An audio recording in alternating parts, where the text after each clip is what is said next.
Yo creo que debo explicarle al público para que vea, el tema es muy difícil, hacer un análisis preciso no deja de ser con dificultad, pero en esta mesa tenemos diferentes opiniones y no nos ponemos de acuerdo en lo que tenemos que decir, ni para favorecer a unos o favorecer a otros. Aquí la verdad, lo que estamos viendo es que hay una mala, pésima comunicación para que el público pueda entenderlo. Sin embargo, durante mucho tiempo, el público estuvo siendo bombardeado con información que no leyó, y no leyó porque no quiso. Yo me imagino que al nivel, por ejemplo, de Alfonso Cuarón, pues él debería saber contestar muchas de las preguntas que están ahí. ¿Por qué? Pues porque han sido perfectamente explicadas durante mucho tiempo. ¿Dónde surgió la duda? Pues en que la gente recibió el mensaje de que iba a bajar la luz, iba a bajar la gasolina, y pasaron el tiempo y no bajaron. Pero porque al gobierno le faltó decir que iba a salir además de 2 años. Lo que le estamos exigiendo al gobierno, si es que es así, es decirle como a Maduro, Pepe, éntrale a la demagogia, baja los precios y luego... Sí, bueno, esta semana ¿y luego? Vimos que incrementó en un 30% el salario mínimo de los venezolanos. Obviamente la cuenta al final del día la van a pagar. ¿En México no lo podríamos hacer eso? Pues por supuesto que sí. Bueno, pero hay que tener cuidado. A veces lo hemos hecho, mi ingeniero. Pero ya escarmentamos. Pero ya a costos elevadísimos. Si no lo hubiéramos entendido así. No, por supuesto que sí. Y todavía en el presente se usa. Para eso son esos programas, para decirlo y a pensarlo y entrar a la discusión por una razón. Ahora, es muy grave. Yo coincido plenamente en este tema de que la comunicación no ha sido la más eficaz, pero creo, si nos atrevemos a pensar por qué, es porque hay un mercadólogo atrás. Es decir, la mente que estructura esta parte de comunicar las reformas piensa en un marketing en el que dice, ok, a ver, tengo una población de 116 millones de habitantes en el que el promedio de alfabetización y de estudio es pasando primaria. Entonces, tengo que enfocar mis mensajes a este nivel de ciudadanos. Y el problema de simplificar a tal grado las cosas es que quien recibe el mensaje seguramente no te iba a creer de todas maneras. Y quien quiere más información se siente totalmente defraudado, porque además siente que le estás escondiendo cosas. Entonces, simplificar, desmenuzar las reformas a tal grado de que quedan a nivel de primaria, tiene ese riesgo. Si uno analiza cómo se vendió, por ejemplo, la reforma fiscal, uno dice, oye, qué maravilla.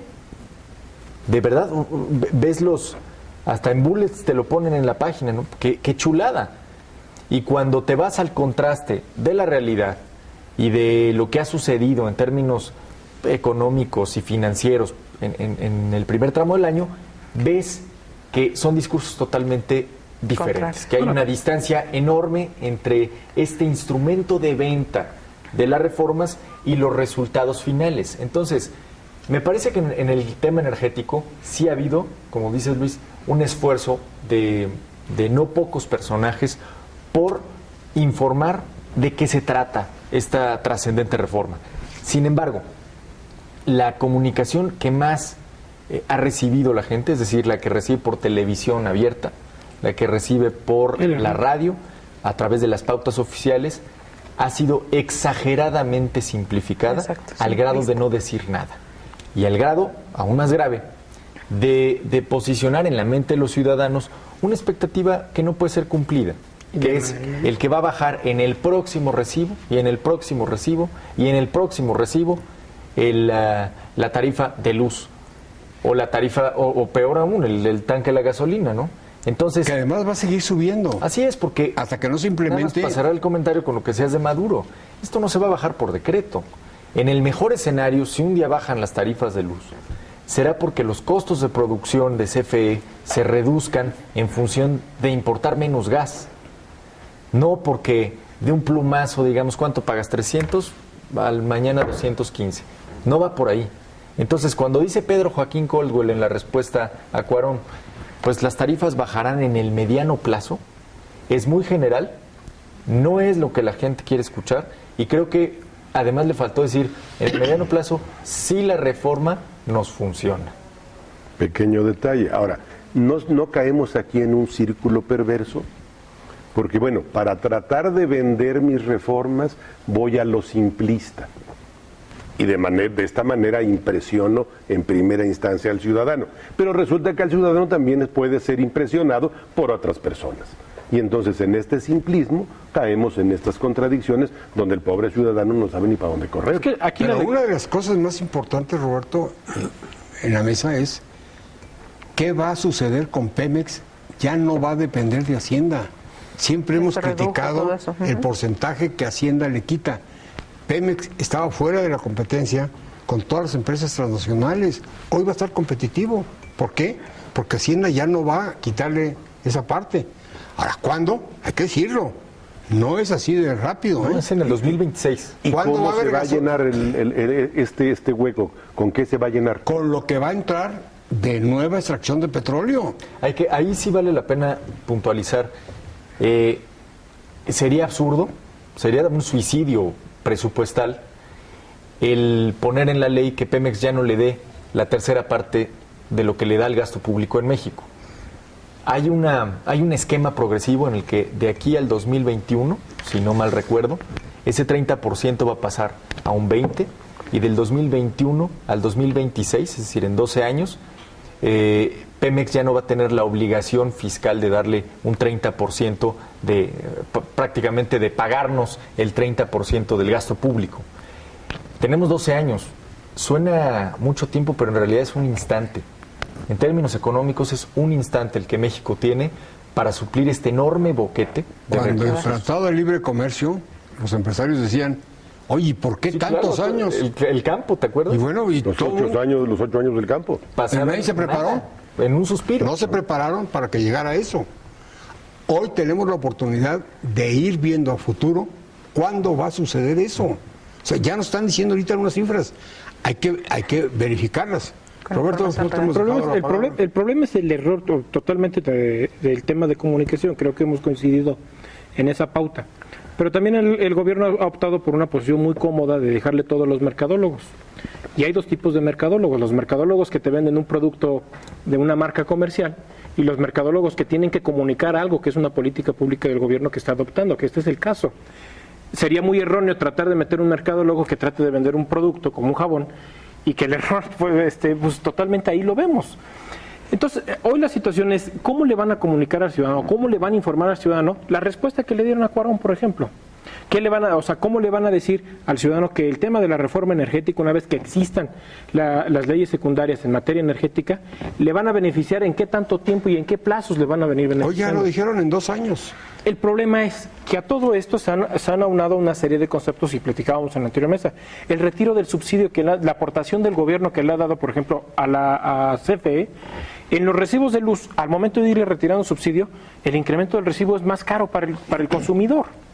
Y entonces la ciudadanía dice, bueno, no que iba a bajar. Entonces hay una mala pero estrategia de comunicación, definitivamente. hay que explicar y explicarnos nosotros que Pemex le vende combustóleo a la Compañía Federal, a la Comisión Federal de Electricidad, que es altamente contaminante. Es correcto. Y caro. Hoy, y caro, y muy caro. Hoy ya no va a existir eso, no hoy.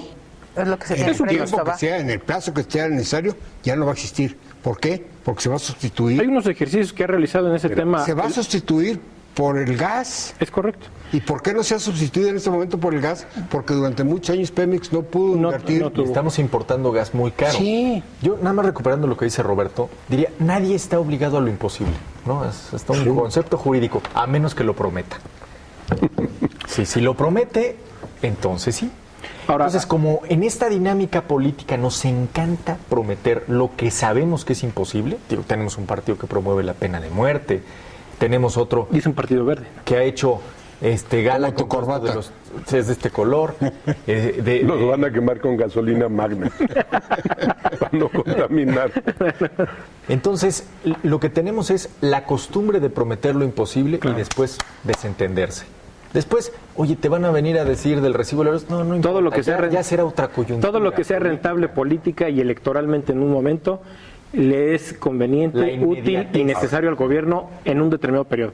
Ahora, bien lo que platica ingeniero en el sentido de que, bueno, vamos a trascender hacia el tema del gas natural para poder hacer nuestro sustento energético para, por ejemplo, el consumo de energía eléctrica, sí se va a derivar en el tema de gas natural. Hace unos días el Banco Interamericano de Desarrollo, en unos ejercicios que está realizando, unos videos a través de redes sociales, justamente está encaminando su análisis en esa situación. Para 2025 el consumo energético que vamos a tener tan solo en el continente americano va a ser muy alto.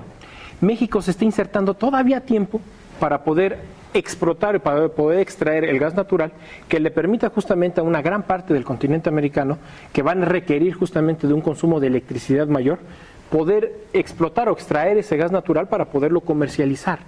Lo que pasó posiblemente en la bonanza petrolera hace algunos años en nuestro país, posiblemente la vamos ahora no a ver en el tema petrolero, sino en el tema del gas natural. Y es un tema muy importante. México se está insertando en tiempo justamente con el tema de la reforma energética. Ahora bien, quiero también comentar que usted platicaba hace unos minutos del tema de la renta petrolera, que ya no va a ir directamente a Hacienda, va a ser a través de un fideicomiso que se ha creado con Banxico, que se ha creado con la Secretaría de Hacienda y Crédito Público, que hoy van a manejar y que van a administrar justamente el fondo petrolero. Pemex va a poder invertir de ese dinero, Claro. Cosa ahora, que no ha podido hacer ahora. Cosa muy interesante, ingeniero. No va a volver a suceder el tema de los excedentes petroleros que se los entregan a los gobiernos locales y se engrose el tema de servicios generales, que es la nómina en cada uno de los gobiernos. Vamos a hacer una pausa. Recuerden, estamos en su mesa de Visto Bueno Televisión. Recuerden, si tiene algún comentario que hacer, en nuestro correo electrónico vistobueno.televisión@gmail.com. Regresamos.